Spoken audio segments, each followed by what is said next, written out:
মেঘা, আমি অফিস যাচ্ছি, দরজাটা বন্ধ করে দাও। আর তোমার ম্যাডামের খেয়াল রাখিও। হ্যাঁ স্যার, আমি ম্যাডামের খেয়াল রাখবো, আর আপনি সাবধানে যাবেন।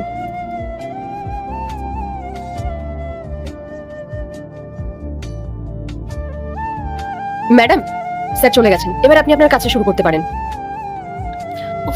যাক, আপদ বিদায় হয়েছে।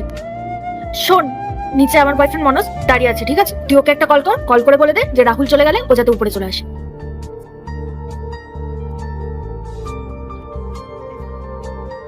হ্যালো, হ্যাঁ মনোজ বাবু, আপনি কোথায়? ম্যাডাম আপনাকে ঘরে আসতে বললেন। হ্যাঁ, আমি দরজার বাইরে আছি, দরজাটা খোল তাড়াতাড়ি। এনে ধর। ম্যাডাম, উনি দরজার বাইরে দাঁড়িয়ে রয়েছেন, আমি ওনাকে কি নিয়ে আসি? হ্যাঁ, যা তাড়াতাড়ি খোল। কিরে মেঘা, তোর ম্যাডাম কোথায়? আসুন, ম্যাডাম ভেতরেই আছেন। আরে ওই তো। স্নেহা, আরে তুমি চলে এসছো? এত দেরি করলে কেন? আমি কখন থেকে তোমার জন্য অপেক্ষা করছিলাম। আরে আমি তোমার হাজবেন্ড বের হওয়ারই অপেক্ষা করছিলাম। তোমার ওই বোকা হাজবেন্ড গেছে? হ্যাঁ হ্যাঁ, গেছে গেছে। ও গেলে আমার একটা নতুন জীবন শুরু হয়। যা বলেছো স্নেহা, ওই অপদার্থটা আমাদের দুইজনের মাঝে বিরক্ত করা একটা ব্যাপার। তুমি জানো, আমি আমার বরের 1 লাখ টাকার ঘড়ি সরিয়ে রেখেছি শুধু তোমার জন্য, যেটা আজকে আমি তোমাকে দেবো।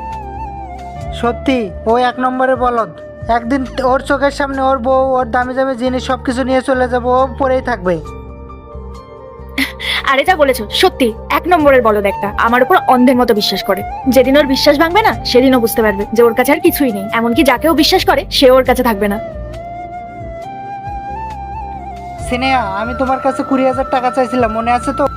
তা মনে থাকবে না? আমি ওই বলদটার এটিএম নিয়ে রেখেছি। তুমি অত চিন্তা করো না। আর সব কথা কি এখানে দাঁড়িয়ে বলবে? চলো ভেতরে যাই। হ্যাঁ হ্যাঁ, নিশ্চয়ই, তাড়াতাড়ি চলো। মেঘা, তুই একটু বাইরে গিয়ে দাঁড়া। আমরা দুজনে ভেতরে গেলাম।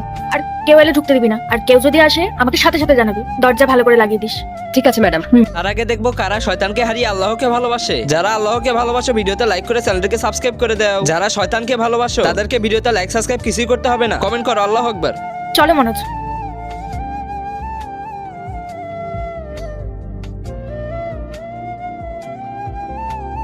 মেঘা, এসব কতদিন ধরে চলছে?